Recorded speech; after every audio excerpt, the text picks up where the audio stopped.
যিটো বানপানী সমস্যা এইটো ৰাষ্ট্ৰীয় সমস্যা হিচাপে ঘোষণা কৰাটো অসম চৰকাৰে ৰাষ্ট্ৰীয় সমস্যা ঘোষণা কৰিলে বা নকৰিলে সমস্যা ঘোষণা কৰিতো লাভ নাই, ৰাষ্ট্ৰীয় সমাধান ঘোষণা কৰিব লাগিব।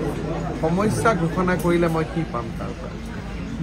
খালি এটা বাৰে বাৰে যেতিয়া ফৰেনৰ পৰা মানুহ আহিব কম্পিউটাৰ মাৰিব দেখিব এইটো ৰাষ্ট্ৰীয় সমস্যা, কোনো অসমত নাহা হ'ব। সমস্যা বুলি ক'লেতো নাহিব মানুহ, সমাধান বুলি ক'লেহে আহিব। গতিকে আমাৰ চকুটো আছে কেনেকৈ বানপানীৰ সমস্যাটো আমি সমাধান কৰিব পাৰোঁ।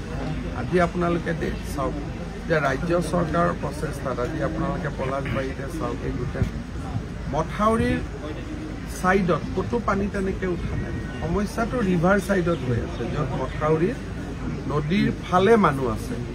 এইবাৰ বানপানী 2004 চনত 400-300 মথাউৰি ভাঙিছিল, এইবাৰ মাত্ৰ 2-3টা মথাউৰি ভাঙিছে।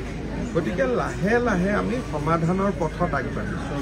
আমাক পুঁজি লাগে যাতে আমি সমাধান কৰিব পাৰোঁ। সেইকাৰণে এইবাৰো আমি ADBৰ পৰা পুঁজি ভাৰত চৰকাৰে আমাক দিছে। বেগীৰ ওপৰত মথাউৰি বনাব, বুঢ়ীদিহিঙৰ ওপৰত মথাউৰি বনাব।